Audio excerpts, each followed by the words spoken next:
Tremendous spiritual and emotional help for me over the past couple years, and really realized that my political views and my religious views were not coinciding with each other. And every time I go to church, I'm always telling them the things that I learned on AFR, and I want to get involved in my community and just let the whole world know about my beliefs and how much AFR has changed my life. I'm 25 years old, and I want to learn as much as I can from godly advisors. And I've seen a lot of my friends and family influenced by the things that I've told them that I've learned. So continue doing what you're doing, and may God richly bless each and every one of you. Let's make a difference in even more lives. Join us for our Fall Share-a-thon October 22nd through the 24th, here on AFR Talk. 7 years. Is there hope at this hour? Yes, there's hope because there's God. It's been 7 years since Billy Graham preached in a stadium. I'm asking you to come by faith quickly. Thursday, November 7th, Billy Graham preaches again with a message for the nation. There is only one message in any generation, and that message is Jesus, and that's the hope that we have. My Hope America, a nationwide outreach from Billy Graham, presented in living rooms across the country.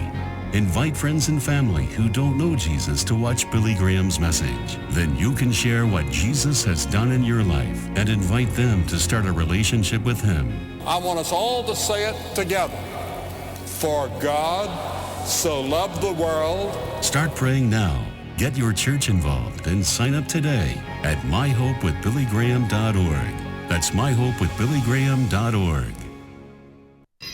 This is Focal Point with Brian Fisher on AFR Talk.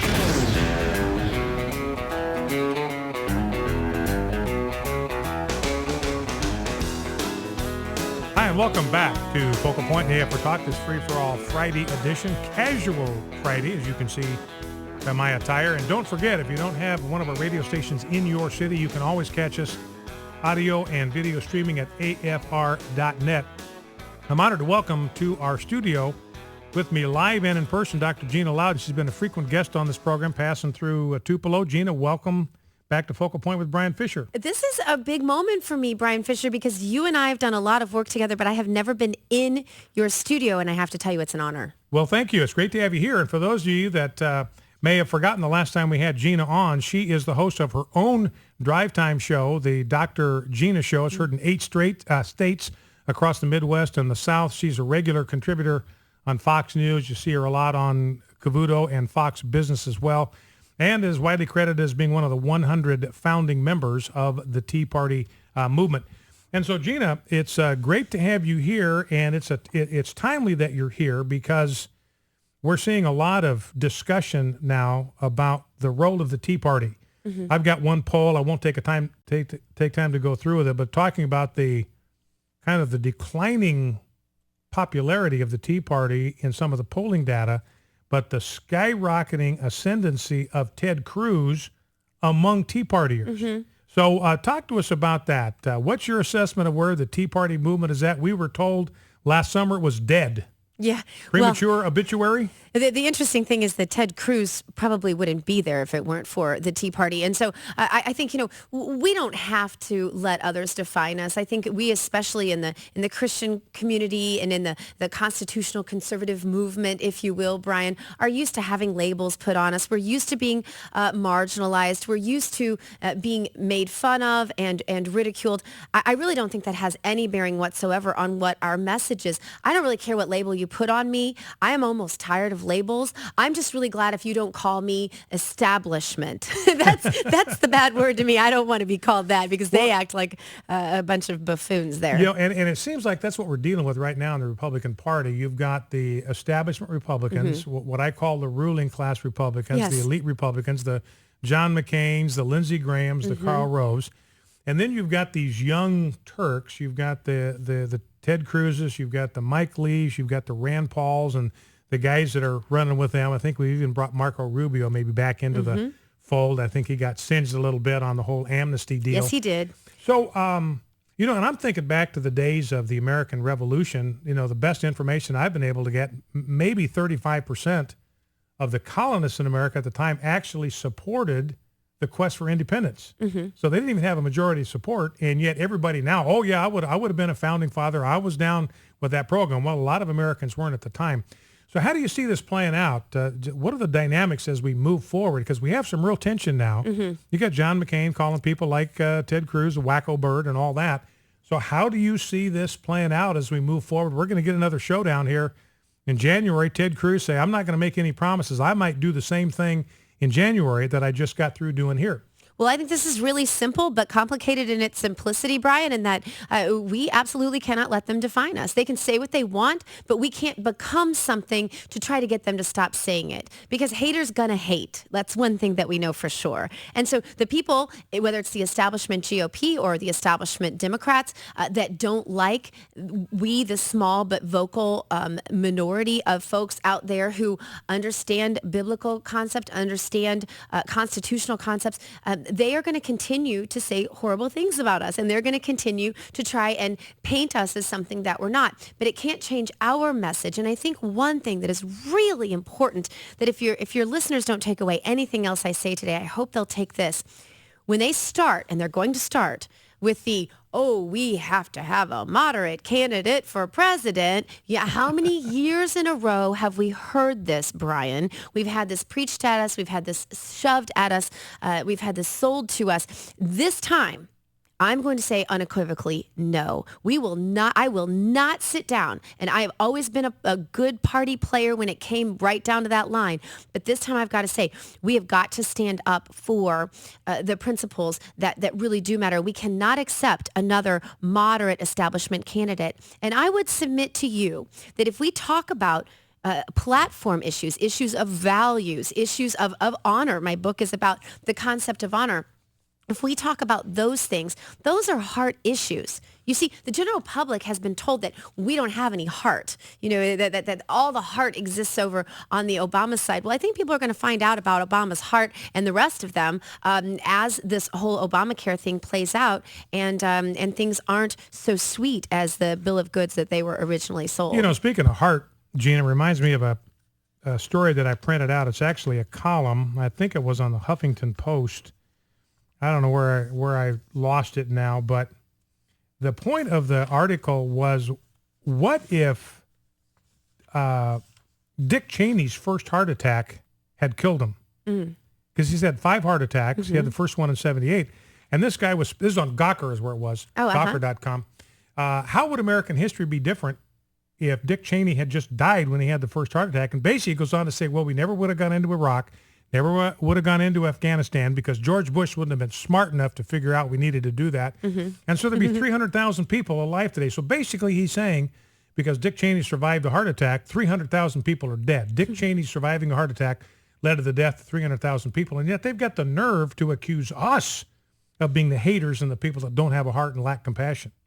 Well, I think it's been very obvious as they've gone about, this administration has gone about the business of nation building, which is precisely something that they campaigned against. I mean, Obama was elected on a few things. One, that he was not going to be a nation builder, that he was not going to engage in so-called superfluous wars, and also that this big plan, this Obamacare, would make the burden of premiums less on families, and that it would bring costs down.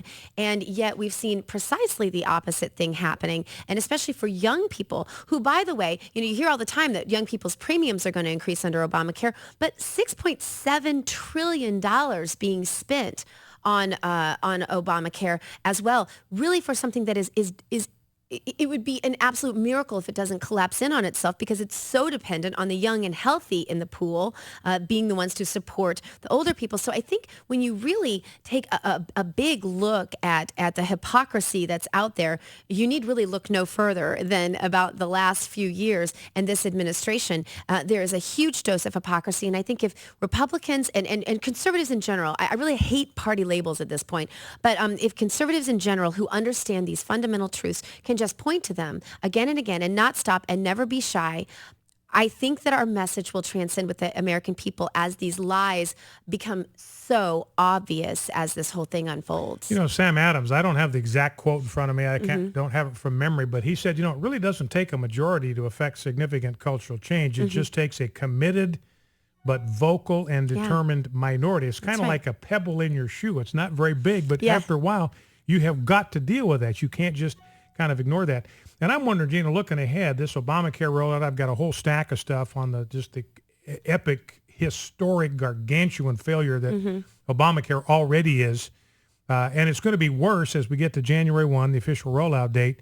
You know, and Ted Cruz is saying, I'm not promising I'm not going to do the same thing in January. And I think by that time we get to January 1, it is going to be so obvious to everybody that this thing is an epic failure that perhaps the hand of those like Ted Cruz who tried to fight this thing, tried to defund it, their hand is going to be strengthened. It seems for conservatives, this is no time to go wobbly on fighting the growth of government and fighting Obamacare. You make such a great point. I think as Christians, those of us in your audience, Brian, we have trouble sort of understanding how tenacious to be, how hard-hitting to be. And this is the thing. You can still speak the truth in love. There is such a thing, too, as righteous anger. And I think that we need to be righteously angry about what is happening, the debt that's being saddled on our children and our grandchildren, for starters, the increased premium that we're all going to pay. It's going to affect our parents, our grandparents. So there's a lot of anger to be had. But I think just really simple fundamentals like the idea that to again raise the debt ceiling, which is tantamount to just taking out another credit card to pay off your credit card.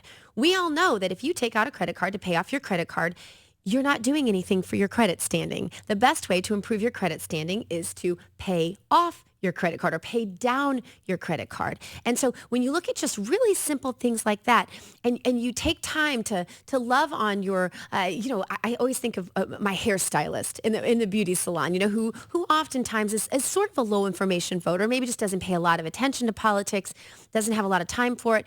Those sort of fundamental truths, like really, if you pay off a credit card, you think if the United States pays off our credit card with a credit card, that's going to improve our debt standing? How does that work out in your personal life? Those simple things that we know just from living life, just from knowing what we know and doing what we do. I think those sorts of messages can really transcend a lot of the rhetoric that comes out of the lamestream media. We got a couple of minutes left, Gina. Dr. Gina Loudon here, my guest in studio on Focal Point. And Gina, you have a doctorate. I believe it's in psychology. Human and organizational development, which is way too long of a word. In that field. So, but kind of a study of human behavior patterns and human thought and all that.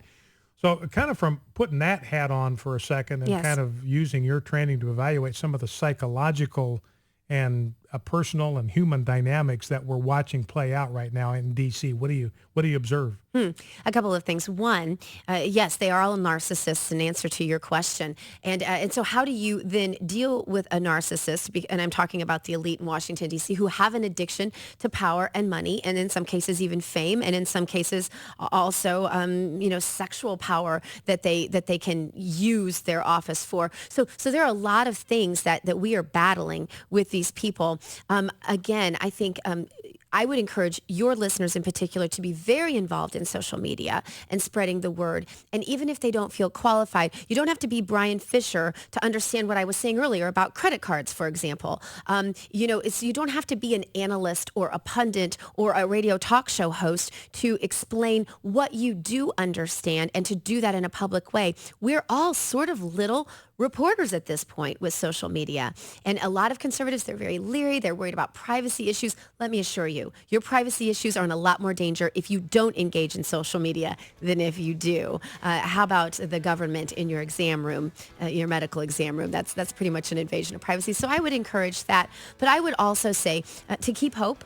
And to understand that God is infinitely capable of solving all of this or not, but that our fight has to still come every single day, very consistently, now more than ever. And I want to speak to those moms for just one moment, too, because I know we're almost at the end of your show. And I want to say to those moms, take your kids and engage them in this civic process. It is your obligation as mothers and as dads to engage your children in this because they are going to have an all-out war on their hands. And if they're not equipped, they're in trouble. So an opportunity for moms to train up the next generation of culture warriors. Gina Loudon has been my guest, frequent Fox News contributor, host of the Dr. Gina Show in the afternoons, drive time on the West Coast. Focal Point AFR Talk back in 2.